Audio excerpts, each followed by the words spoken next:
All right, ladies and gentlemen, it's time for Red Rain episode 174. Please welcome in your host, Walter Mitchell. Thank you, Kyle Little Rock Ledbetter, sporting his powder blue Padres hat, inspired by the then San Diego Chargers, who got knocked out of the playoffs this week.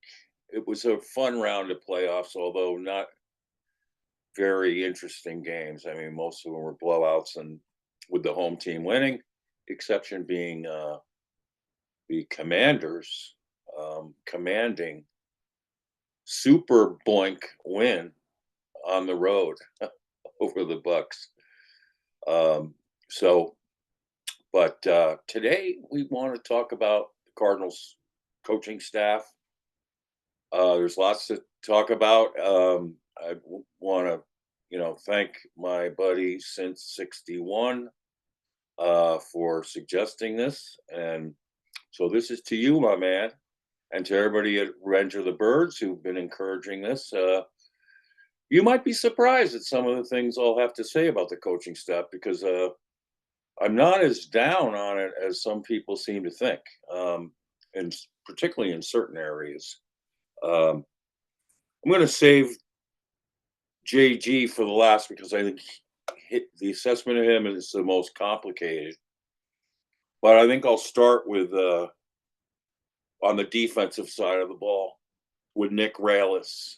And Kyle, what's your overall impression of Nick Rallis? So Nick Rallis came in a little bit green, I would say, as the defensive coordinator. Obviously, the youngest coordinator, play caller in the NFL when he first got the job. And the first year was really rough. It was part of it was personnel, but a big learning curve, definitely, for the Cardinals in year one. You could see the improvement year over year, not just from him figuring some things out, but the defense running different schemes, running different personnel packages than the ones they had fallen into traps with the year prior. So you could see some of the improvements, but overall, I thought it was a B type of grade this year. Kind of they did some things well, they did some things really poorly. They had a great run defensively from about week 4 until about week 14, or whatever the Vikings game was kind of when I point to and say that the defense kind of stopped making sense in a way, or like what they were doing. So I think there were better strides on the offensive side of the ball. However, I give a little bit of grace because he inherited the 32nd ranked defense in the NFL, and there was definitely some strides that needed to be made. But I mean, overall, he's done a fine job so far. But like with most of this coaching staff, I mean, next year is going to be a big make or break season in terms of needing to see some strides in key position groups, holding some better offenses down. Because the thing that I said can be a great advantage sometimes is if you don't have the strongest defense, if you hold people to field goals instead of touchdowns, it can mask some of your problems on defense. But the best thing about this year is that last year it was like from 20-yard line to 20-yard line, the Cardinals couldn't stop anything, couldn't stop a nosebleed, nothing. It Right. was like teams were just marching down the field into the red zone. And this year you were seeing drive stops. The thing that was most encouraging was that they didn't have a ton of turnovers this year, which means that a lot of their turnovers can often be sporadic and fugazi at times. Sometimes defenses get propped up by having a lot of turnovers. I think of that Cowboys defense that had like 10 more turnovers than anyone else in the league.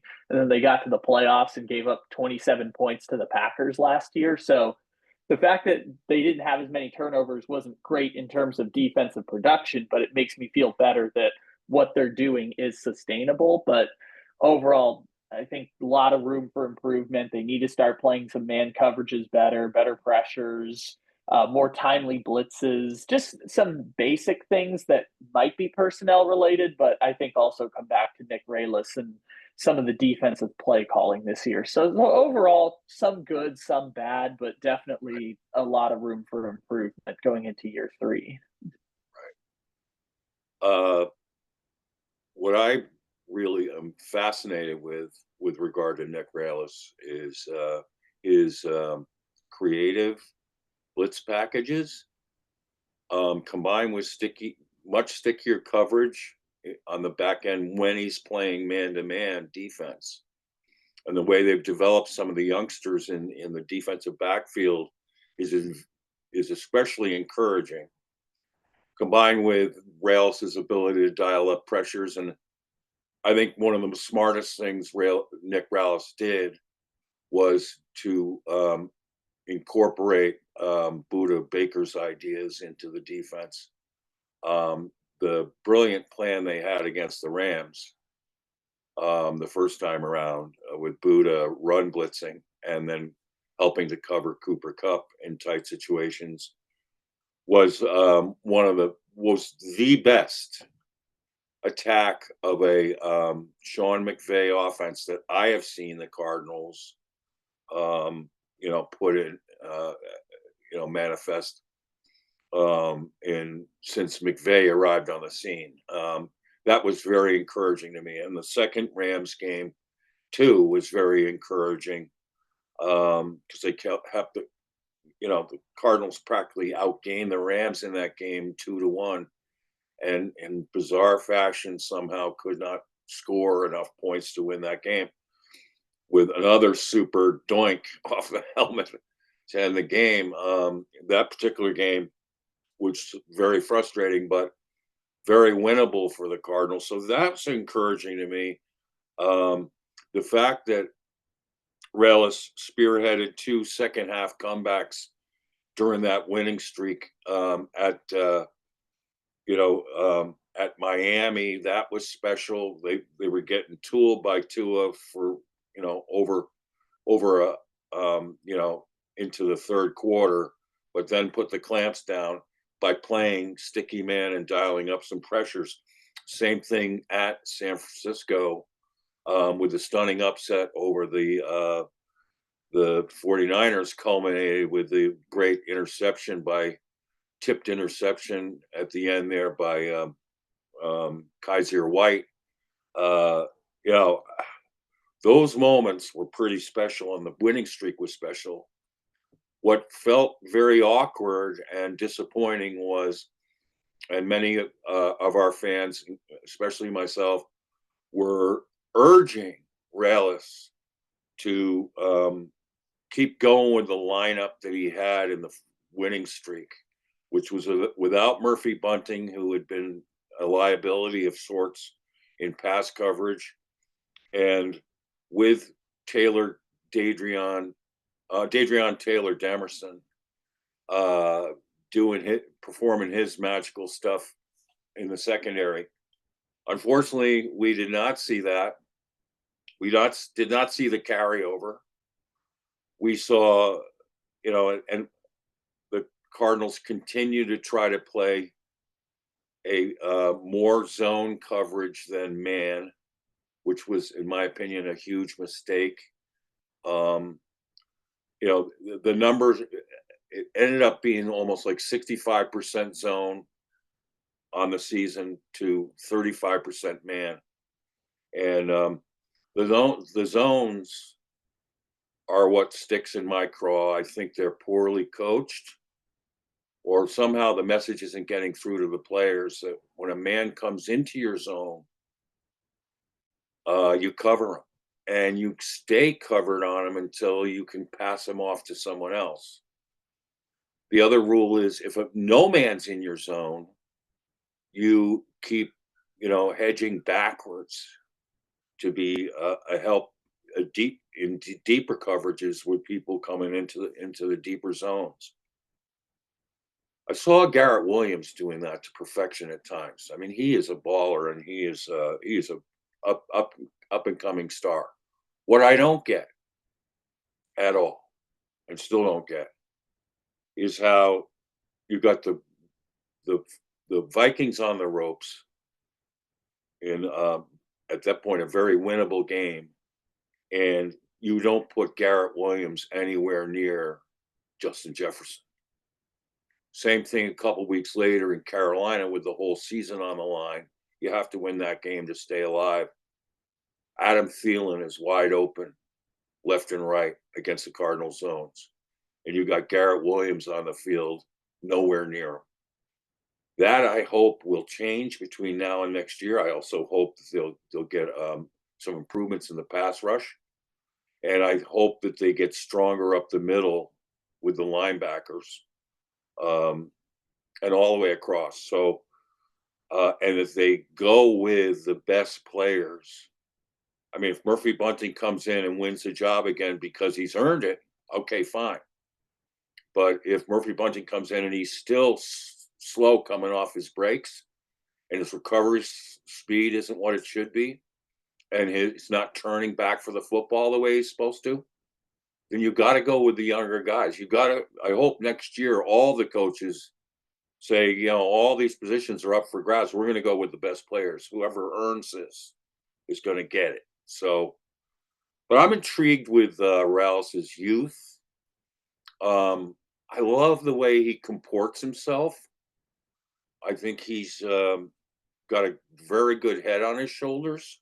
I don't know how limited or influenced he's been by Jonathan Gannon's, philosophies. I mean, I almost wish you could say, Nick, do your homework. Think of what you think, with what the personnel, what best fits the personnel, and devise your own plan. I'd be confident enough to let him do that. I'd also wish that they would hire a defensive consultant to help out. Marvin Lewis should now be, who lives in Arizona now that the Raiders are in transition. He would be like an ideal choice. I don't know why Jonathan Gannon and Michael Bidwell and Monty Ossenfort have declined to give the youngest coaching staff in the NFL a little bit of mentoring and help in game planning. So, but Rallis has showed potential. I love the fact that when he did dial up sticky man with blitz packages that often featured Buddha and Mac Wilson Sr., who's a really good blitzer. All of that really was impressive, and so that's encouraging for next year. I hope if they flip it to being 65% man to 35% zone, if they teach the zones better.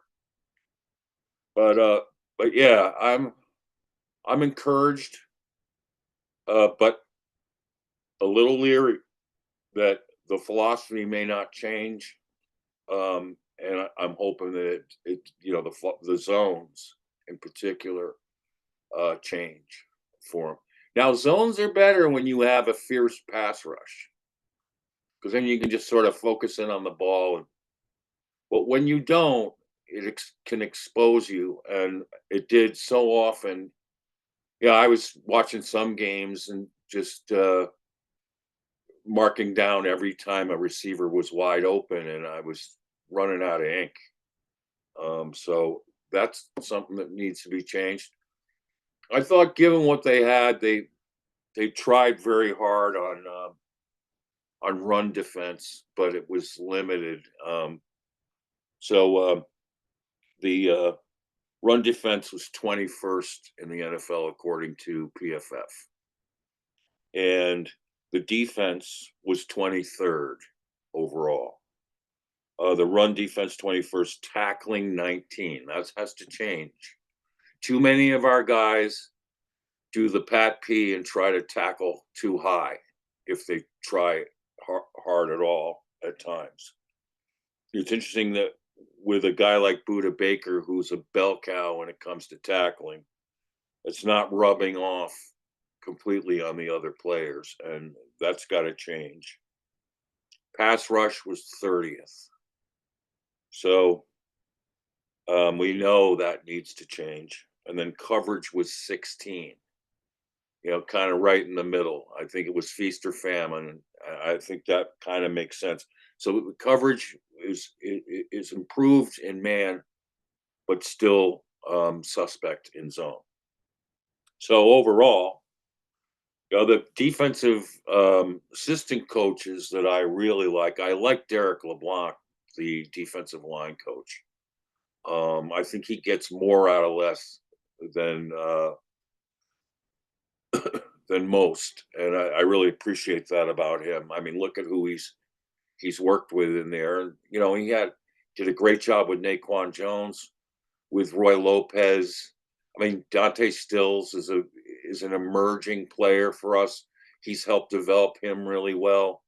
And so, but it's really going to help. And Darius Robinson got back in the fold, and now it's going to be really exciting to see what happens with him in up front in that defense. And we're going to add to it clearly. We need a big space eating nose tackle.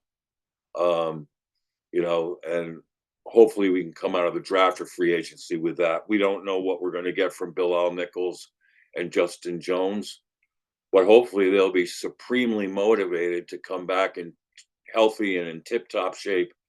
And hopefully one of the lessons that Gannon said, he learned some things this year. Hopefully it's to play these guys in preseason and get them in football shape and get a mental edge going there for them and physical edge. So, yeah, on the defensive assistant count too, I just want to, say that Rob Rodriguez, the outside linebacker coach, appears to be solid to me, given what he's been, the hand he's been given. I mean, the job he did with Jesse Luketa as an edge setter was very impressive. I mean, Zaven Collins has been mastering that role, so you got to factor that in. And then Baron Browning, I thought, gave us some good pressures, 20 pressures and 2 sacks since he arrived. So, and I hope they re-sign him. Gardecki was also off to a good start. He's done a good job with Gardeck. So Rod Rodriguez, I give kudos to for the work he's done with, and Victor Dimakije graded out really well by PFF. In doing what he does. I don't think he had a sack, but he had some pressures and he had some stops. So I shout out to Rob Rodriguez, Patrick Toney, and Ryan Smith, the defensive back coaches, get gold stars in what they've done with Starling Thomas the fifth, what they've done with Garrett Williams, what they've done with Max Melton. And then we can be excited to see Elijah Jones next year. More of every time Catrell Clark gets in the game, he makes a big play. Always have liked that kid. I hope they put more time and investment in him. And was not that impressed with what they got out of Sean Murphy Bunting. Although he seemed to come on a little bit at the end, but it still was a mixed bag. So I don't know what to think about that. I've been thinking of ways they could possibly trade him to a team like back to the Bucks or something that had a good thing going with him previously.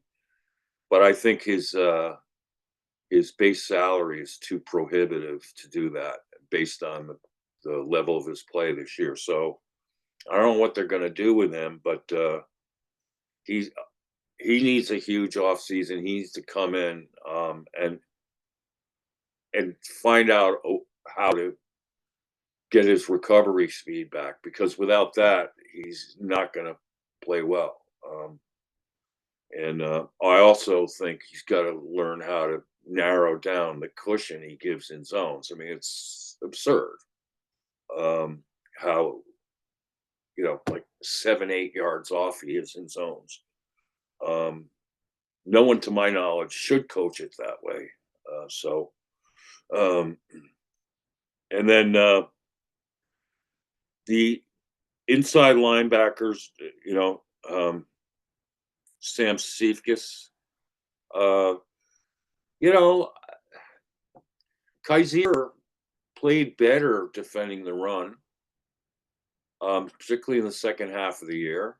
Um, but unfortunately, Kaiser has kind of lost a step in pass coverage and got exposed. I did a thing for Howard Balzer, who was, um, we were talking about the Cardinals linebackers and coverage, and the Cardinals linebacking. If you look at the numbers, was woeful in pass coverage, absolutely woeful, and they got targeted over 25% of the time because you'll go after what's there and what's available.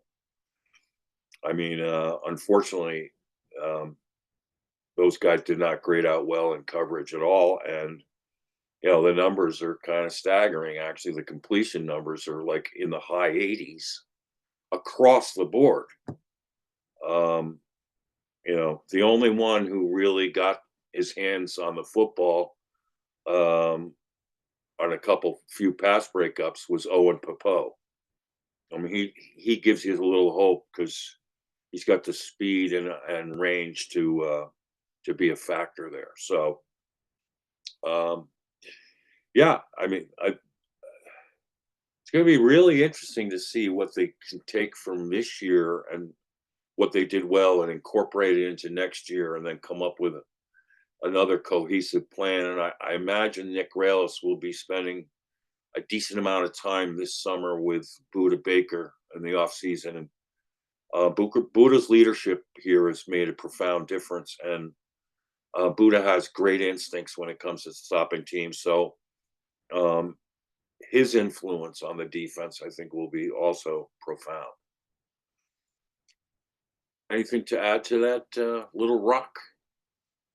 I think that I was actually thinking about the Cardinals draft picks coming up and where they would actually need to emphasize beyond the obvious need of pass rushing. And on offense, I mean, if you had to make a pick, what is the first position of need on offense? Is it a backup interior lineman? Is it a third wide receiver? Like, the offense feels pretty much set. And so with the picks the Cardinals have, I'm just looking at it and saying, maybe this is the draft they just invest in defense, build out some depth, see what they can do, and they'll kind of go from there. But I think the draft is probably their best chance to get some real investment, because they spent a lot of money on the defense last year. And you know obviously injuries happen with Justin Jones and Bilal Nichols and everything like that, but I just look at it and think, okay, Ojulari is going to come back from injury, Gardeck's going to come back from injury, Darius Robinson's going to have a fully healthy season. They obviously are prioritizing the linebacker position, getting younger with the whole Kaiser White situation. I just look at that and I think maybe this is the draft they spend all of their day one and day two picks trying to improve on the defensive side of the ball. Because if they can get that defense just up to above average going into next year, I mean, if they build, I expect they'll build on what they're doing on offense just based on everyone coming back again next year. And they've already re-up James Conner and will re-up Trey McBride eventually this offseason. And Buda's coming Right. back. We don't know if Jalen Thompson's coming back, but that's, we'll know that by the time we get to the draft. And I guess I was just thinking about that the other day. And while we're talking about defense, is thinking maybe if you have the resources, push them all in on the defensive side of the ball and give Raylis and hopefully Marvin Lewis. Again, I've been saying it since last year. Just offer Marvin Lewis a key card if he already lives down the street. Right. Hopefully that group will get enough talent to the point where we don't have to ask the questions anymore about what are they doing schematically versus has Monty Austinfort put them in a position to succeed with the personnel. Right. And I'm glad you brought up free agency in the draft because, you know, it's never going to end. I'm watching some Cardinal fans mock drafts that have them taking offensive tackle, and a wide receiver 1, 2 in next year's draft after having spent their top pick on a tackle and a wide receiver the last 2 years. It's just never enough. And um, if that happens and we still, haven't addressed the key defensive needs, it's just going to be unbearable to fathom because, you know, like here's the thing. In one glaring absence, I mean, Monty has drafted, I don't know how many offensive linemen in the last two drafts. I think 4 or 5, right?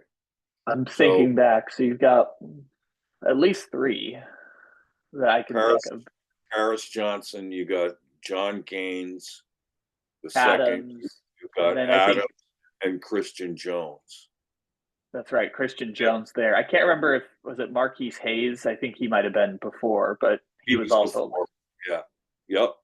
Good call though. And he's taken 5 cornerbacks, but he hasn't drafted one single nose tackle in 2 years. Now he tried to address that in free agency with Bill Nichols and Justin Jones. Nichols is more of a nose than Jones is, but I mean, they didn't re-sign Lecky Fotu. But you need a big, wide space eater in the middle these days to command double teams so that you can keep your linebackers clean. The guy I love is Kenneth Grant of Michigan. I mean, he fits that bill to a T. He's a huge man. He's 6'5", 323, who can move and push piles and take up space. He's a quite a playmaker for and for someone his size. There are some other guys in the draft too that are appealing, other defensive tackles if you want to go edge in the first round. But I was thinking that it'll be interesting to see what the Cardinals accomplish in free agency. I'm going to bring this up in the JG conversation: is will the Cardinals finally draft a star quality player for their front seven? Right now, there are no stars. And in a division where every other team in our division has multiple stars or close to it, ours do not compare. All right. So, um, and we got to, I say, you know, try to, sign the best star quality edge you can this offseason and the best star quality defensive tackle. If you can accomplish those two things, and I want them to sign a if this is the way to go, a quality Mike linebacker. If they're not going to put Zaven Collins, slide him back there, which I wish they would, because I still think he can be absolutely brilliant at that position. And I think he's kind of, being he's just he's not the pass rusher you really, really want on that edge yet. Hopefully, if they keep him there, that changes next year. But I thought it was really weird that they set the bar for him for incentives at 5 sacks. That's just bizarre to me. Like, if that's where the bar is, 5 sacks to get $300,000. I mean, really? Is that the that's the bar? I mean, wow. Okay, so but yeah, I mean, if this draft isn't devoted to defense, the defensive front seven, it's going to be shocking that, and it's just going to be revealing that the the favor is going to be skewed again towards the offense, which the offense, I mean, PFF has the Cardinals offense this season is 6th. I mean, I think what you do for the offense is, you re-sign as many of the current guys as you have, and keep the continuity. What Clayton Adams has proved, and we saw it with his makeshift lineups, is that like against the Rams, they out outgained the Rams by 2-1, 396 to like 220 or something in the game. They lose the game because they're not scoring points, but with a makeshift line of Beecham at left tackle, with Evan Brown at left guard, with Froholt at center, with Isaiah Adams, the rookie, at right guard, and with Jackson Barton at right tackle. And you know, we got Jackson Barton playing at a pretty high level when he comes in. We had Christian Jones account well for himself the next week after Barton rolled his ankle. I mean, Clayton Adams does a great job. Not every guy on your line will always be a superstar. No one can afford that. But when you got a line that's playing together and cohesively the way the Cardinals line does, and the way these boys get after it, maybe they go whooping on people. It's just awesome. And so I have such confidence in Clayton Adams that if you keep giving the same guys, we're going to get even better and better, and the continuities because the continuity is going to be better. That said, I think maybe you'll see the Cardinals dip in for another guard or a tackle at some point in the draft. That's fine, but I wouldn't put a priority pick on it this year. And who knows? Christian Jones may develop into a fine starting right tackle. Let's give him that opportunity. You have Jonah Williams coming back on a high salary. Hopefully he's healthy and ready to go the distance next year. I mean, he played well in our offense. Let's give him the credit when he wasn't injured. This time around, if he can get healthy, let's roll it. But in my mind, the thing on offense to add is not a wide receiver. Well, I think we need one more wide receiver to sign to the group or draft. I wouldn't spend a day one or day two pick on a wide receiver. But the thing that I want to double down on is if you add another dynamic pass catching tight end and put him opposite Trey McBride, I'd love to see what that looks like in our offense. And if Kyler has shown something over the last 2 years, is he is dynamic throwing to tight ends. So why not double down on it? Why not double down on it and make it easier? So that's my thing with that. So given that, let's go over to Drew Petzing, who I think is the Nova shining star of the staff. A lot of GMs across the league are saying to themselves, watching Petzing's offensive line get off the ball and watching that running game, which PFF had as seventh best in the NFL, and it was second best in yards per carry at 5.3 this season. It went up from last year. Unbelievable. So the Ravens had the top, but Cardinals were second in that. Running the football today, here's why it's so important, gang. And from a historical standpoint is today we see, because of the elaborate nature of the passing games in the NFL, we've seen the reaction to that was, okay, we now need athletic, smaller linebackers who are really safeties in other systems playing your linebacker positions. So the counter to that is, okay, well, let's see if you can hold up physically with those smaller linebackers versus a stout smash mouth running attack. And that's why, like Petzing's offense is the envy of a number of GMs because they have that in mind themselves. They know how important it is to have that. Now, I think that Petzing gets wrongfully blamed for some of the Cardinals' passing woes.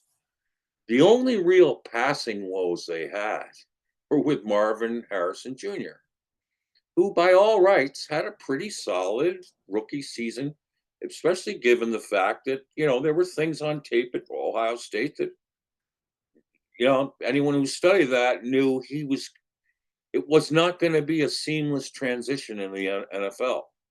Um, and it was going to take some time, which is the case for virtually every rookie. Larry Fitzgerald didn't come into the league absolutely blowing people away either. So, but all the attention on Marvin was a deterrent, not Marvin. He played hard. He progressed.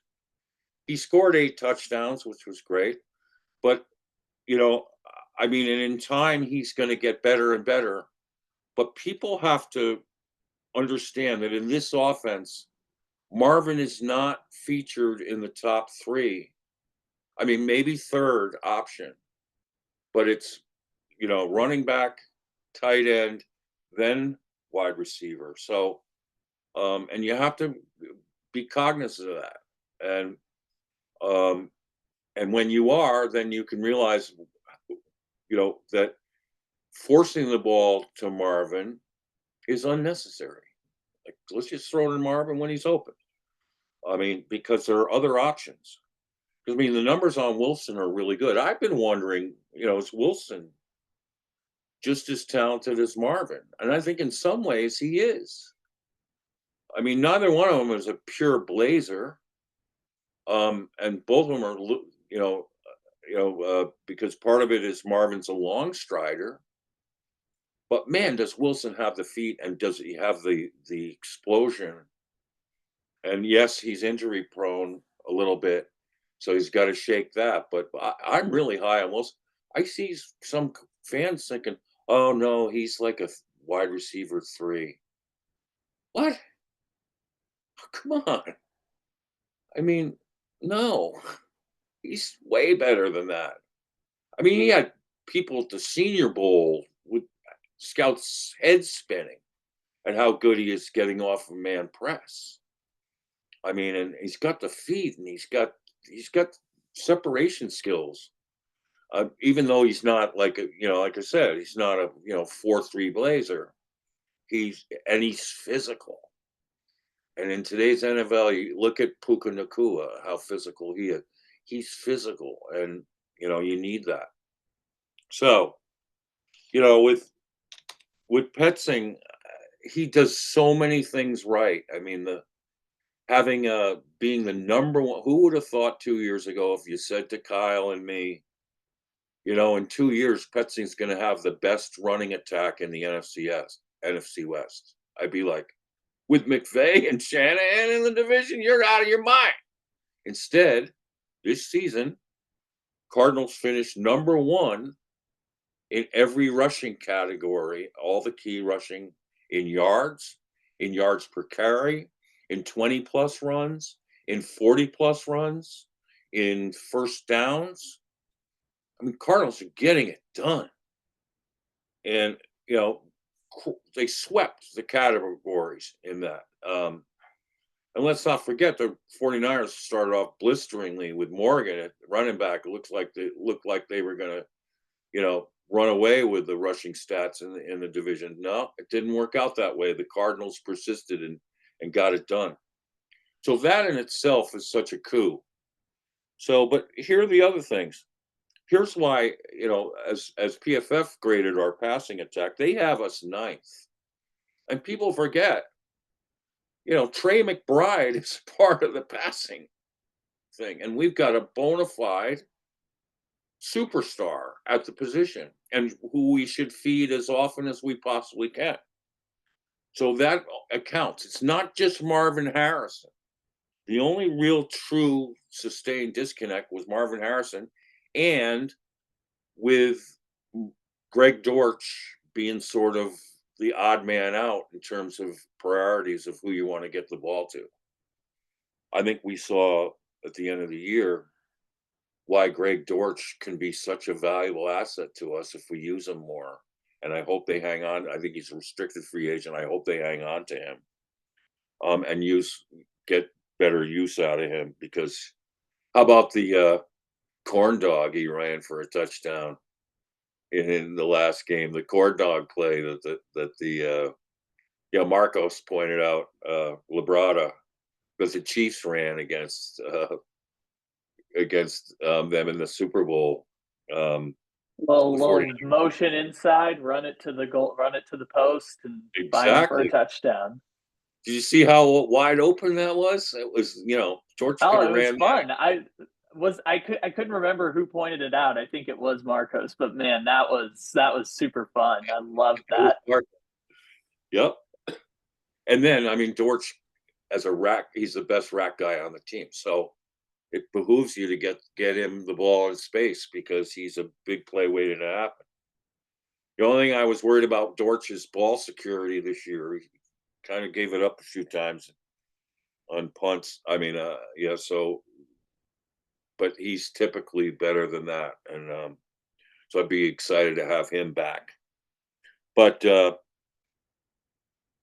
then the other I think shining bright star on this staff is Clayton Adams, the offensive line coach. Oh, I think is the best offensive line coach we have had in the desert since the Cardinals arrived. Um, and this is because this is the most physical, smash mouth, get after you offensive line that I have ever seen since the days of Dan Deerdorf, Conrad Dobler, Mike Banks, Tom Banks, those guys, Brian Finney. So um, we got, and the receiving grade for PFS was 10th in the league. So it's not that terrible. I mean, people are making such a big deal out of their desperation to want to see Marvin succeed. And I understand you want to see Marvin succeed, but you know, not at the expense of getting away from what you do best as an offense. And that's why, you got to pick your spots with him. The run game was seventh, uh, statistically for PFF in terms of, the run blocking was 13th. Although I think they have a harder time grading wide zone teams because how blocks can differ, like in especially when you put players on the move the way that they do.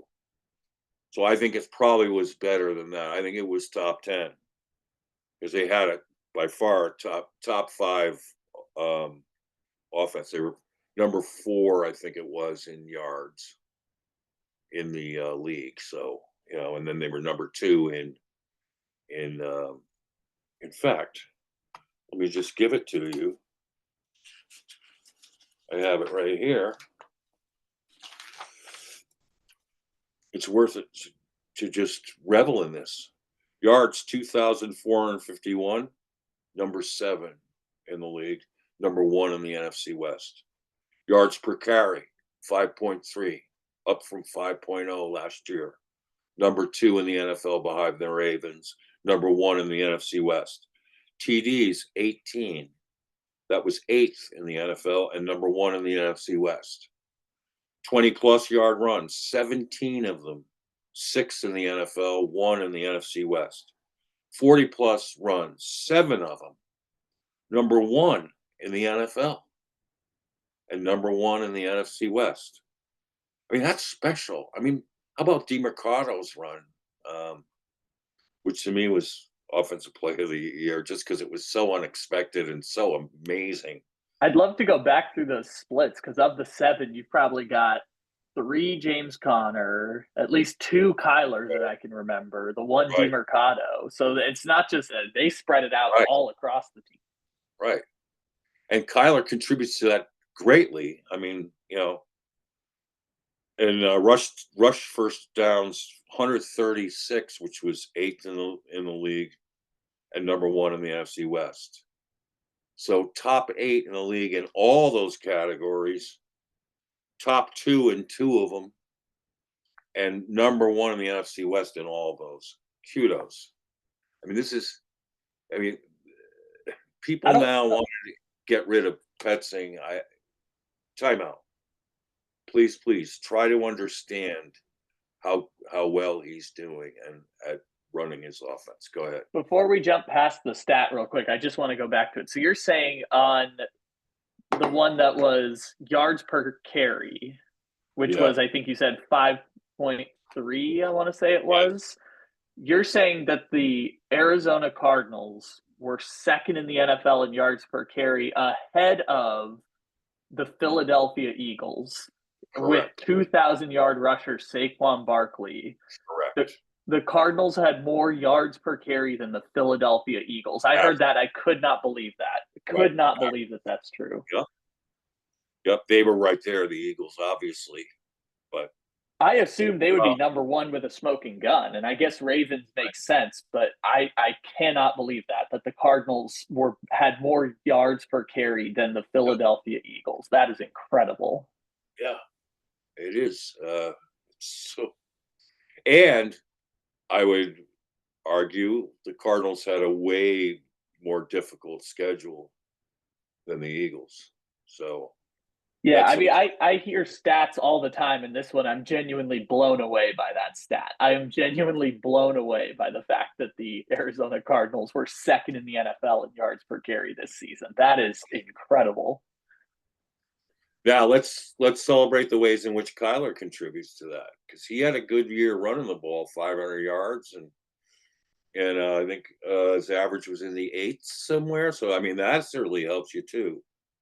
So it's not when your quarterback's running the ball and contributing, and we know that Jalen Hurts also does that for Philly.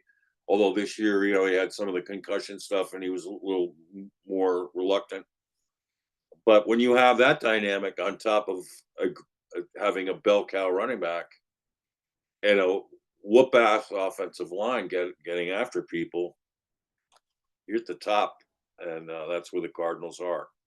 So let's celebrate that, and let's give Petzing a ton of credit. I mean, nobody know who in the world he was when he got hired, and now he got one head coaching interview. I think the league probably recognizes he needs to do more to prove himself to get a head coaching job thus far, but it's a tribute to him that he got interviewed by the Bears. Um, that's a sign of respect. So, and he's got some ties with Ryan Poles, the BC guy who's one of their GMs. So there's a connection there. I imagine they're very fond of Drew. Um, and then so the run game was 7.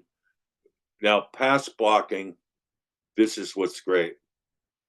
Kudos to Clayton Adams, 4th by PFF, and I mean last year we were like pissed off because their pass blocking grade was, and run blocking grades were down in the bottom third, and yet the Cardinals were like one of the best running teams in the NFL. How does that happen? Well, this year, I mean, if you look at the player grades too, I mean, it's just stunning how many offensive linemen graded well, including Tristan Colon, who's like got a 73.4 grade for the times he started for Will Hernandez at right guard. Isaiah Adams had his ups and downs, but he came out. You're going to have that as a rookie. People need to be patient. They did a good job of developing him this year, and he could hit the ground running next year. I think he's going to possibly start at one of the guard spots. But yeah, I mean, these offensive coaches, and a huge shout out to Autry Denson, the Cardinals running back coach. I mean, when you have 5.3 yards for all runners, he has a lot to do with that. And, all of his runners ran hard. Look at Tony Jones Jr. at the end of that last game, running hard. Look at how hard Michael Carter ran. I mean, all of them ran hard and tough. Look at the job that Autry Denson did with Troy Benson and the improvements he made. Look at what Imari DiMercado brings to the team. And it also carries over to pass protection. Because Denson has preached that so well and gotten the results so well of pass protection, which helps, the pass blocking grade, which is fourth um, this season. That's so laudable. This guy, this guy's a keeper, Clayton Adams. He is something special. So that side of the ball, I mean, then Drew Terrell, um, has done a solid job. I mean, you know, the job he's done with Wilson is commendable. I mean, I think with MHJ, we might have gotten actually more than what at first it was looked like we were going to be able to get because of the way that they were um shading MHJ and double teaming him and bracketing him and ghosting him. I mean, so I mean, so to wind up with close to 900 yards and 8 touchdowns, and having some really good games, I think it's encouraging. And but we got to take the focus away from Marvin Harrison. As much as we want him to be a superstar and be the focal point, we got to concede that in the receiving game, Trey McBride is number one and should be number one, with Marvin two. All right. So anyone want to argue against that? I don't think you would. So the good news is we have both of them, and now a year together playing together. So Trey yeah, McBride might be the best tight end in the NFC, so I would not argue against you on that. He might be number one in the entire conference. well, he's got some catching up to do with Kittle in the run blocking. So, but he narrowed the gap a little bit this year. So that's an encouraging sign. Yeah, and uh, but I mean, credit to the Ben Steele.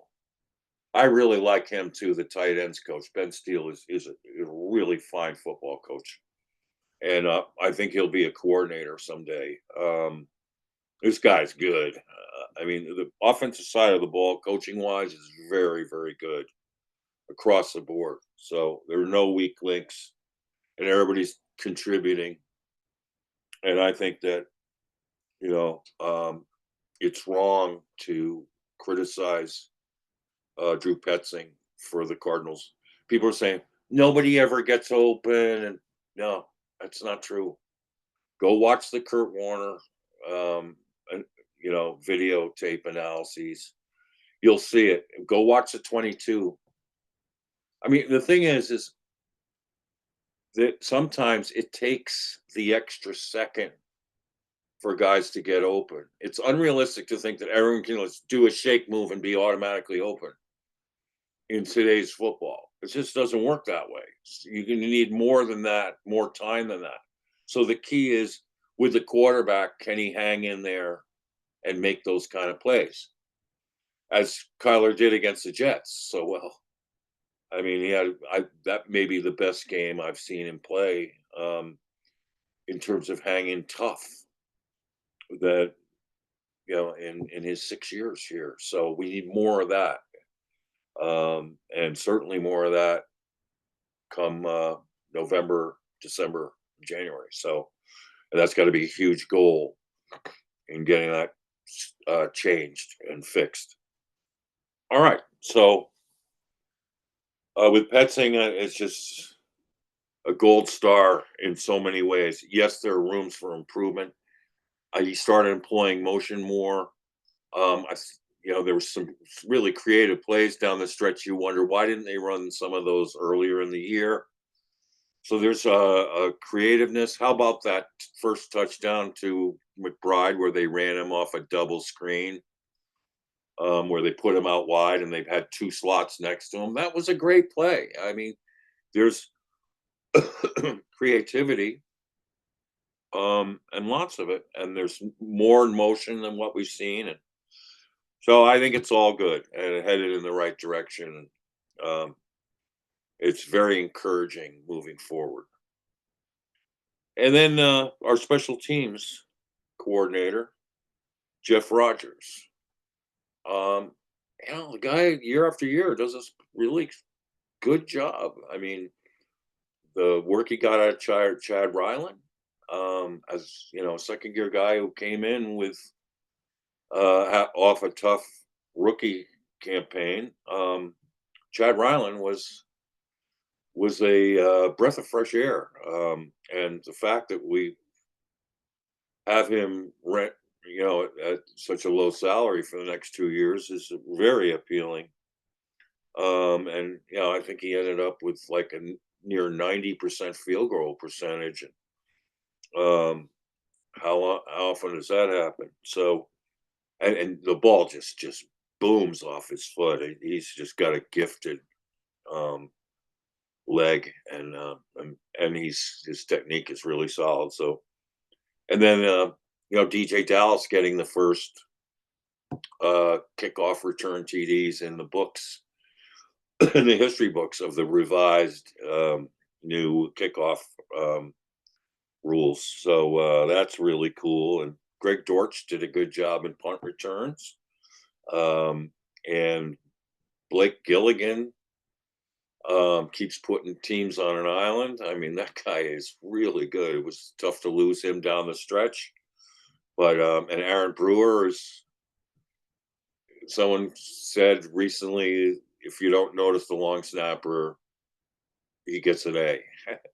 So, and Aaron Brewer is straight A's for as long as we've known him practically. He is just as steady as they come. So, and then look at the fake um, punt design that Rogers threw in there. I mean, is anyone better at getting fake punts than Rogers? In different ways too. He doesn't repeat the same plays. A clever little, trap block down, and so DJ Dallas was able to sneak right through that hole and into the open. So PFF had us as 14th best special teams. I think they probably was ninth last year, but I think some of our coverage teams were not as good, and that's fair. We were giving up more on returns than usual, and I know that Jeff Rogers is going to try to fix that in the off season. And our gunners were a little bit uh, erratic this time around. Typically, they're really good. So, yeah. So, your impression of Jeff Rogers, special teams coach, Kyle? Well, Jeff Rogers is always fun on the sidelines to see some of the animated responses that he has during the season. But yeah, the Cardinals were a good special teams team this year, and I think the bigger part, which we talked about earlier in the season, is having your kicker locked in is always good, because the only space you don't want to be in the NFL is not having a solid kicker, right? Being in the wilderness of alternating kickers. The Packers ran into that this last week when they had this long drive where they were just working so hard against the Eagles defense, and then they missed the field goal, and it was like, okay, now we just did all this work for 3 points, and we didn't even get it. So the fact that Right. they were able to lose Matt Prater and move to Chad Ryland, and Ryland's going to be their kicker probably for the next 2 years on a affordable contract, is as Yep. good as you could ask for there. And like you said, Gillikin is one of the best, and Michael Pilardi came in and did just as well, for the last couple games. But Gillikin is their star, and the Cardinals should be just fine on special teams. I was surprised also to look at the rankings, because you said PFF had them at 14. The DVOA ranking had them 17th in special Yep. teams, which I was a little surprised by. But I just don't really know what goes into special teams rankings in terms of what they value. Do they value kicking more? Is it special teams comprises so much. Is it punt coverages? Is it kick coverages? I don't know what weighted values go into that, but yeah, I think the Cardinals are probably are solid across the board. There is nothing you look at and say they have to address this offseason. It'll be Ryland on the special teams. It'll be Gillikin punting. It'll be Brewer and the long snapper. I assume DJ Dallas will probably be back next year as the kick returner, and Yeah. they'll figure that out as time goes along. He's on a 3-year deal. He's fit in well. Yeah. Nice job with that, and great summary. So now let me turn to you, Jonathan Gannon. Your thoughts? Well, he has done better than it was at the beginning, because one of the things that just looked like was they hired him as the least expensive coach in the NFL, and he had a couple unserious moments in the first offseason where he had that weird press conference around the draft with the fans, and then the whole tampering with the Eagles thing, the canceling OTAs, the weird press conferences, but players seem to really like him. I'm curious what I know last year we were all kind of like, oh, that's interesting when he got an A- on the NFLPA report cards. I'm curious what the report cards will say about Gannon this year coming out, but it seems like players like him. There's a response in the locker room to quote unquote fight for him at times, and I don't know exactly whether that will translate to wins or losses, but I guess Gannon did better at the end of this year than I thought. I have a better feeling about him at the end of this year than I did at the start of the year, and I don't know how much of that is what he specifically was doing or what just winning does, having it look like they're showing strides, player improvement, things of those sorts. I don't know how much of that is just the winning. And relatively speaking, no scandal this year as compared to his first year, where it was like there's a Jonathan Gannon story every 2 weeks or every 3 weeks or something like that. So, I in that respect, it's better. I just go back to what I said after the second to last game of the season, where next year is a make or break season for most of the coaching staff, and that especially is on Jonathan Gannon, because he's going to be on that weird limbo where you got 1 year left on your extension, and the team's got to decide, is he worth keeping around, or did this experiment not work? And so I'm it's all riding on next season for him in terms of results oriented, but I think he's better than what I thought of him back in September, but I was not sold on him as the long-term coach. And like I said, after year one, I think you could justify getting rid of him, or you could justify keeping him around and letting this thing build out. And ultimately, I still kind of felt the same this year. I just knew inevitably at the end of the season there was no way they were going to move on from him, given the strides they made on offense, the continuity of the coaching staff going into a make or break year three. But I still kind of justify the same point. He hasn't done anything that makes me look at him and say that is the coach of the Arizona Cardinals without question. I mean, he's the guy in the role right now, but if they don't make the playoffs next year, I've said this before, they fired Brian Flores after a 9-8 season. They will fire anybody after not making the playoffs 3 years in a row, regardless of context, where you started. If you don't make the playoffs 3 years in a row in the NFL, there's numerous coaches have been fired for less. So that's just kind of where I stand. I guess I feel better because they've won a lot this year, and there was a relatively scandal-free season, and he said a lot of things. He's learning how to respond to certain things after weeks, but there were certainly some shortcomings. You talked about the shortening practice after losing the Seahawks game and all sorts of stuff like that, but it's relatively speaking, a more solid year than the first year for Jonathan Gannon. Yep, and I agree that he deserved another year. my confidence in him was highest right up to the bye week when they had the 4-game winning streak. I was like, yeah, this could really be something pretty dang good. And then after the bye, it was really disappointing. They didn't run with the same lineups that that were playing so well to get together during the winning streak. Um, so that was disappointing. And I had said all along, it predicted the two Seahawks games are going to be the pivotal games of the season. I'd said that before the season started. Just looking at the schedule and knowing how the Seahawks have dominated us for far too long.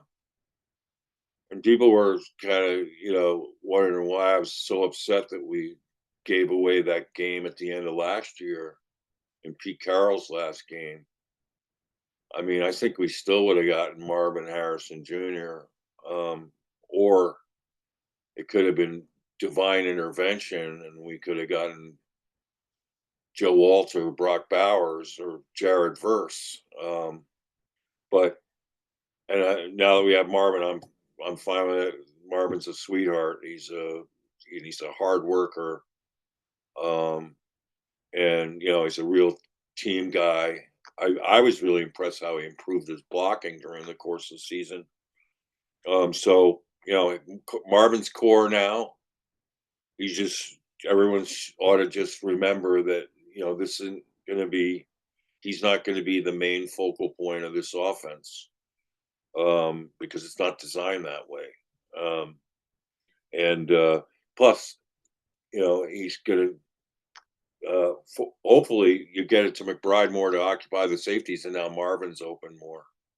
It works that way. So, but the curious thing to me is, I think the relationship that Jonathan Gannon has with Kyler Murray is going to kind of be, the telling point of how this thing's going to work out. I mean, obviously, he helped Kyler. He's helped Kyler. He helped Kyler up until the bye get back to how strong and confident Kyler looked before, at the first 7 games of 2021. To have him back in looking like that is a major kudos for both Gannon and Kyler and their relationship. But unfortunately, they haven't been able to coach Kyler through his, unfortunately predictable post October doldrums and struggles and um, and kind of antsiness. So that's what's got to change. Obviously, I mean the numbers are astronomical. That in games post October, Kyler is 2-16 in the NFC West, and in a lot of those games, the Cardinals were favored. So it wasn't like we were prohibitive underdogs in a lot of those games because we weren't. Um, and yeah, I mean, I think and Gannon doubled down on it at the end of the season. In fact, pretty much exonerating Kyler from any blame that transpired, which I thought was a curious move and kind of a defied football logic move.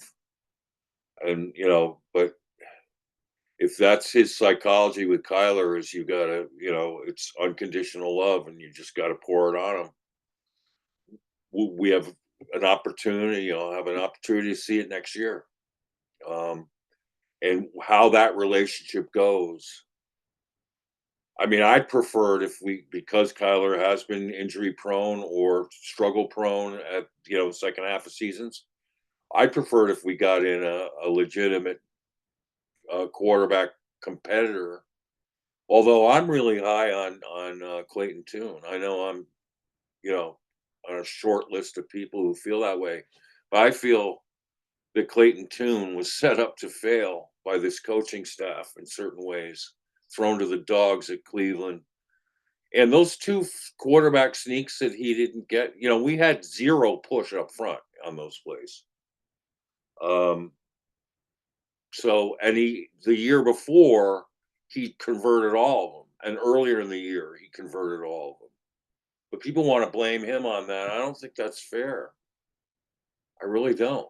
I mean, if you're getting no push, where do you go? The only thing you could do is try to leap and extend the ball, which is always um, perilous. I mean, if they knock it out of your hands, so I'm not going to blame him on that. And the handoff fumble was not necessarily his fault either. We've had a couple gaffes with that, Kyler included, with Carter. Our ball handling as a whole can get better. Um, so, and I think Clayton Tune has the kind of game that works well in this offense because he can stripe it between the hash marks. Boy, he can rip it, and he's got, if you look at his tapes with Tank Dell, I mean, he can get big numbers out of the slot. I mean, it's just too bad that people just look at one bad performance where he had no chance and already conclude that he sucks and he's awful and he's the worst. People are calling him the worst backup quarterback in the NFL. It's just sad to me why you jump to those conclusions. And the only way we're going to find out is if they ever give him a decent chance. And it was just comical that every time he got in this year, they wouldn't even let him pass.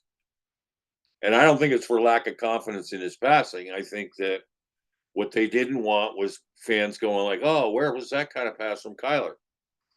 They didn't want the comparison thing, and I'm guessing they won't want a competition either. Curiously, they traded for Desmond Ritter last year, but Tune beat him out fair and square. Put that as a feather in his cap. Beat out a guy who's 8-9 career wise starting in the NFL. And I think he played a couple good games for the Raiders down the stretch. So I don't know what his record was there. He might have won one of them. I don't But believe he did because the Raiders had like a 9-game losing streak in there somewhere. So I assume he was part of the 9-game yeah, losing streak. yeah. And I mean, I think it's a feather in Clayton Tune's cap that he didn't look at that trade and go like, "Oh boy, here I go. I'm going to get cut." Instead, he got he rallied up and won that job, and he had a really solid preseason for the second year in a row. So I'm fine with Clayton Tune as a backup and getting the chance, but I also would love to see some added competition at the position. But it's probably not going to happen. But I think, in all fairness, if this doesn't work out with Kyler because of Gannon's commitment to Kyler and the way that he's handled him, I don't know how that would speak about keeping him on. I think he's hitched his wagon to Kyler, and it should go the way it should go. If the two of them, I think, will dictate pretty much what the fortunes will be moving forward. And it may work. The thing that makes me skeptical, though, is that all the pandering that's been done to Kyler Murray hasn't helped him out in second halves of the season. So it makes you wonder, why not try something a little different? Why not instead of unconditional love, how about a little tough love? How about a little let's get on you love? And let's get a more aggressive approach going here. How about a little, if you play like this, we're going to have to turn to another quarterback. I mean, it's just because the team comes first. And that's what they preached when JG and Monty arrived. It was team first. So, it's a tale of two seasons with Kyler, and looks like they figure out the first half, which has been the case also with Cliff.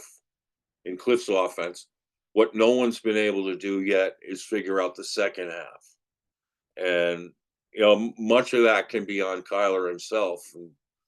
And this offseason, I wonder if he'll kind of figure out the root cause um, of what's happening there and figure it out and get after it. And because we know Kyler is very competitive, and we know he aims to please big time. So I mean, I think he himself was probably kind of surprised at some of the way some of those passes turned out and attempts. So I think this is going to be a huge off season for him and the coaches to get on the same page and to take this thing to the next level. And I think it's possible. And one thing I've always said about Kyler Murray is I think sometimes when he wills things to happen, he's got he can make it happen. Like, I don't think it's just a fluke that he's won every time he's been you know, um, in Dallas. I mean, you know, I mean, his performances there are just epic, including his pro performances there. It just and you could see in his face, you can see the determination that he has, and the added incentive he has when he's in those situations. If if a coach ever found a way to convince him that every game on the schedule is at Dallas, which I think we do play there. We play there and at Houston next year. So the Texas run. Um, so so don't count out a competitor like Kyler Murray, who when he gets determined, but what he's got to figure out is how does this not show up as well against in the second half of the seasons, particularly against NFC West teams. He's got to figure that out, and the coaches have to help him figure it out, etc. But Gannon has this funny way that defies logic to me of like doing less is more. And I just like he said he learned a lot. He made a lot of mistakes this year. He learned a lot. I'm hoping it translates over into let's just take every opportunity to try to make the team better. Don't take them off the field. Don't call off practices. Don't tell the players you're training too hard. That one I don't get either. Think that ever worked with Larry Fitzgerald? Hey, Larry, knock it off. You're training too hard. The great ones always do. I mean, Jerry Rice was Jerry Rice because he had epic workout regimen. Epic. You don't tell players get out of the building. Why? What are you doing here in the building? Get out of here. You know, players have all the time now to rest whenever they want, but let them dedicate themselves to like the reason why Stafford helped win a Super Bowl is he and Super Cooper Cup were together through one of the most epic seasons every day for hours on end, developing and furthering that relationship and their chemistry. It's just the kind of dedication it takes. So, I mean, doing less with more with less, it just doesn't. I mean, because do the Chiefs do that? I mean, they're the gold standard. Do the Chiefs take a bunch of days off and kind of call it casually? No, they don't. Do the Chiefs not play their starters in preseason games? No, in fact, they play them in 2 of the 3 preseason games and give them meaningful snaps. Like Mahomes had nearly 50 preseason snaps this past, off preseason. That's why are you doing that? There are a lot of good reasons. Gannon will get the A's because the 2 categories have nothing to do with of the assessment categories have nothing to do with getting the team physically and mentally ready to play, which I think in a lot of cases he does. But it's a mixed bag. What happened after the bye is of concern, um, because that was not the same team. They didn't sustain um, what was going on. They didn't bring back the same lineups, which was disconcerting. Um, and the level of play was, and I think that it was a telling thing after the Vikings game, how that game ended. I think that some confidence was lost in Gannon by his own players.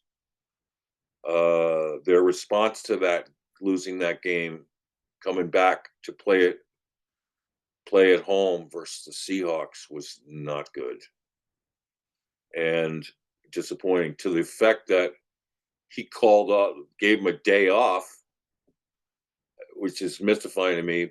But at the same time, was he, and for the first time since he's been here, since Petzing's been here, since Rouse has been here, all three of them were with the media talking about lack of effort from the players for the first time ever. And that was noteworthy to me. And interesting that the players have the day off to consider that. I think coming back from that, they played hard. I mean, I don't know if they're playing for jobs down the stretch or whatever, but whatever happened, um, the players got back to playing hard at the end. So that's great. Whether Gannon did a mea culpa and won the players back and apologized for some of the mistakes that were made in the Vikings game that didn't make sense, then fine.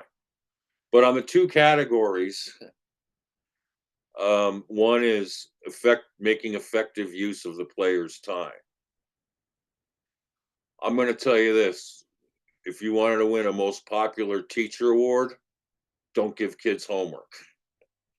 Give them days off from homework. All right. So, um, in that respect, giving players all this time off when he doesn't have to is going to get him an A in that category. They're going to feel like, well, he doesn't put it too much on us and he gives us days off and stuff. And then the other category is, does he take time to meet with us? Will he listen to us personally? And that is Gannon's forte. That's what he loves to do. He loves to shoot the shit with his players and to hobnob with them, and um, kid him up a little bit and coach him up a little bit.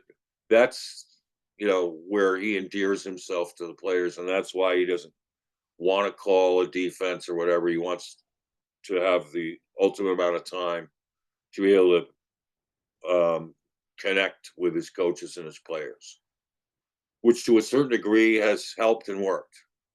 And to another degree, and the one relationship it really needs to work with most is with Kyler, certainly. So we'll see.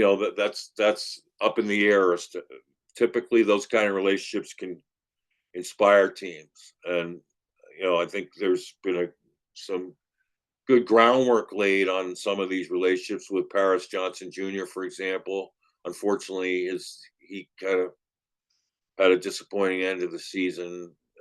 Wasn't playing quite like himself. I think he was trying to play through that left knee injury, and because he didn't look like he was as spry off of his setups.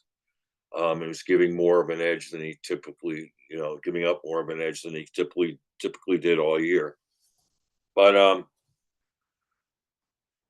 Gannon.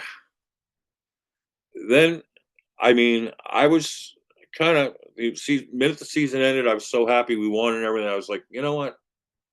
I just want to give a clean slate to everyone, and I'm going to try to do that anyway. But then his whole thing about good quarterbacks are on good teams um, mystified the heck out of me. I mean, as a, I mean, here's what I believe: good quarterbacks make for good teams. I mean, the quarterback sets the tone for the entire organization, whether people want to recognize it or not. How the quarterback comports himself, how the quarterback plays, particularly under pressure and under duress. I mean, I don't know about you, but did you see Baker Mayfield? When the Bucks were kind of languishing on offense, take off. Did you see that, Kyle? Baker Mayfield take off with the football and take two or three hits and refuse to go down. Yeah, he ran over Bobby Wagner. I couldn't believe Yeah, it. Baker Mayfield ran over right, Bobby Wagner. right. Now they didn't end up winning that game, but they you had a tie game, down to the buzzer. I mean, Baker Mayfield. There's something about that guy who really gets it, and tries to rise to the occasion. He plays with such ferocity and intensity. It's just hard not to really love the way that his passion and his focus. I don't think Kyler's ever going to look quite like that. He's more chill, but I mean, Lamar's chill. Although Lamar gets pissed, and Lamar when he does is extra good. So everybody has a different style, but at the end of the day, it's how the quarterback plays that oftentimes dictates how confident everybody is on the team. If the quarterback's struggling, you're like, look at the Vikings down the stretch. The quarterback's suddenly struggling, and now everybody's struggling. I mean, it's a classic example. I mean, you hardly thought you were watching a Brian Flores defense anymore. But when players are engaged and confident and feeling confident, particularly at the quarterback position, you got a whole different ball game. And right now, that's kind of you know on the fence for the Cardinals, and it's a big year ahead to change that and get the quarterback confident and the whole team confident, so that they can sustain it for 17 games and hopefully a playoff um, run. So But Gannon is a bit of an enigma to me. I don't quite understand his philosophies. Um, I just want hard work and I want accountability from the head coach. I just want him to do smart football things and take advantage of every opportunity he's given to help the team get better. Then I'll really be on board with him. Right now, I kind of on the fence. It concerns me that this is maybe a little too unorthodox to work in Arizona. So, but he's an enthusiastic um, and dedicated coach who's player oriented, and in year three, it's going to be proof whether it's worked. And hopefully it has, and hopefully we'll be nicely surprised. I will say as the last thing is I can't see how, maybe the Cardinals. Here's the other thing about Gannon that that's key, and I'll end on this: is he has yet to sign a marquee star player in free agency. So, and the head coach has a lot to do with that. So this is huge this offseason. We have no, like I said, we have no stars in the front seven. You've got to win with some stars up front, and we got to get a couple. And this is an opportunity. The Cardinals have 72 million in cap space. It's number 5 in the NFL currently. I mean, they have the means to get this done, and so it'll be very telling. And this is what my worry is: you've got all these defensive-minded head coaches now who are going to be attracting players. I mean, D'Amico Ryans. You got Dan Quinn. Now you got Mike Vrabel. You got Mike McDonald. You go around the list of guys, defensive guys, who are going to gobble these top free agents up if they can. And you wonder where the Cardinals stand in that pecking order. So I mean, has Gannon moved the needle enough where a player like I really want to go, like J.J. Watt would want to go to the Cardinals? Um, I don't know. I don't see that, but maybe too. Buda Baker gets involved in some of our more veteran players and do some recruiting for us as well. Would be huge. So, but I posted some postseason, some an article on what I think the priorities are, like Kyle enumerated on defense, particularly for this offseason. There are suggestions there with lists of free agents and draft prospects. You can check it out on revengeofthebirds.com. I wrote it yesterday, I believe, and it's getting good attention there. So, Kyle, parting thoughts? Well, it was about this time last year we did the same sort of evaluation of the coaching staff, and I was very high on Drew Petzing, and I love to see that 12 months later. I remember at the time I'd seen a video from Mina Kimes on ESPN who was talking about how if you're looking for a new name in coaching that's doing innovative, interesting stuff, look at Drew Petzing in Arizona. And that was Right. something that kind of keyed me into kind of what his idea was during the season. Obviously, he didn't have Kyler last year, but just kind of what they were doing. And now going through the numbers and going through the season, I see a lot of that bearing fruit and seeing some of the innovative stuff the Cardinals had been doing. So I feel very, very good about where the offense is. I think by next year, you could be looking at a team that is elite in the passing game and elite in the running game, Wow. which is, Woo.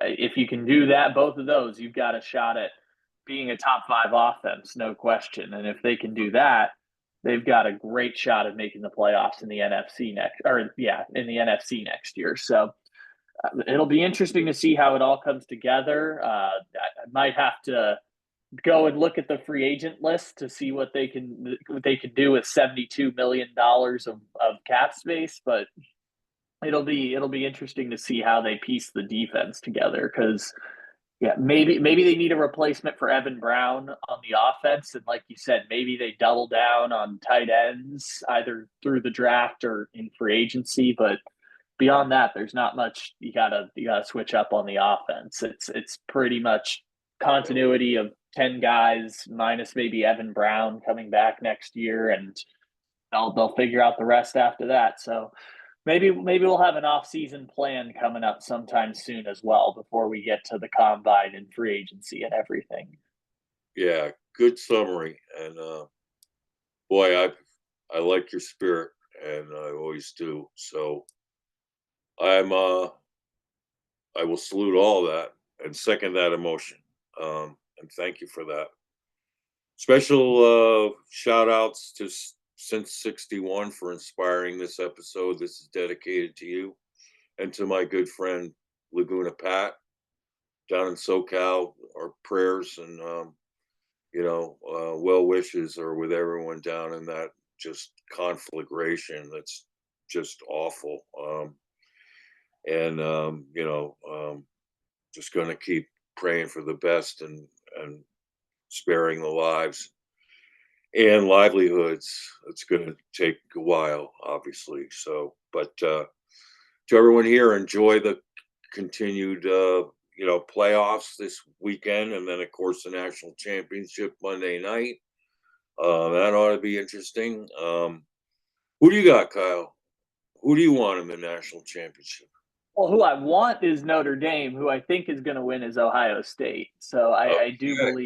I do believe Ohio State's going to pull that one out, which is it's quite interesting, right? In literally any other season for the past 120 years, Ohio State losing as a 24-point favorite to Michigan would have been a disqualifier for winning the national championship. And this year, the first year of expanded playoffs, Right. Ohio State's going to get a good chance to win the championship despite losing as a 24-point favorite to Michigan.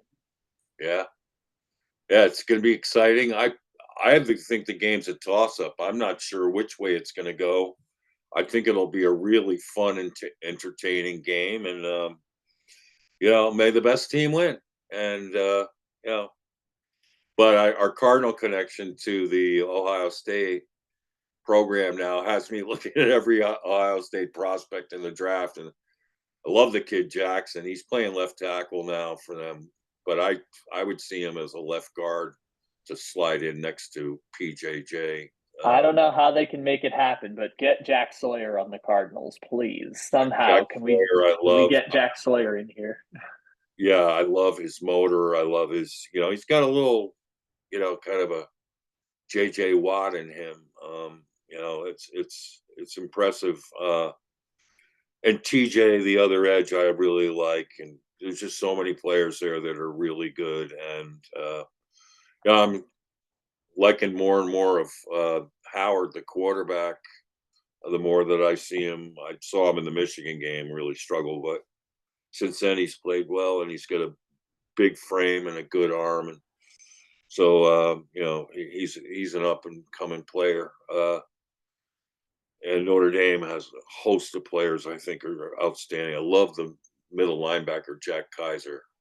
Keep an eye on him. I've been mocking him in the fourth round to the Cardinals in my early mocks. And the kid Watts, the safety, is premier. I mean, he is outstanding. Their running backs are outstanding. I mean, they get after it, and I like Howard Cross, the to tackle inside. So, and they've got great corners. I mean, super corners. But I don't think we need to draft a corner. Hopefully, with 5 drafted in the last 2 years, and I'm high on pretty much all of them. At least the front 4. I mean, Jaden Davis was a nice, like last pick of the draft kind of player, but I don't know how he makes the 53 man given the depth, but you never know because that kid's a baller. So anyway, thanks to all of you, all members of our ROTB, for checking in, and yeah, have a nice week. Have a great football weekend. Have a wonderful Martin Luther King Day. We'll be back with you on that day. We'll talk more about the national championship too. We'll have Marcos Labrada, our good friend and football analyst. He'll be joining us. So see you then. And in the interim, may the red rain shower down on you into the red, red sea. Red rain.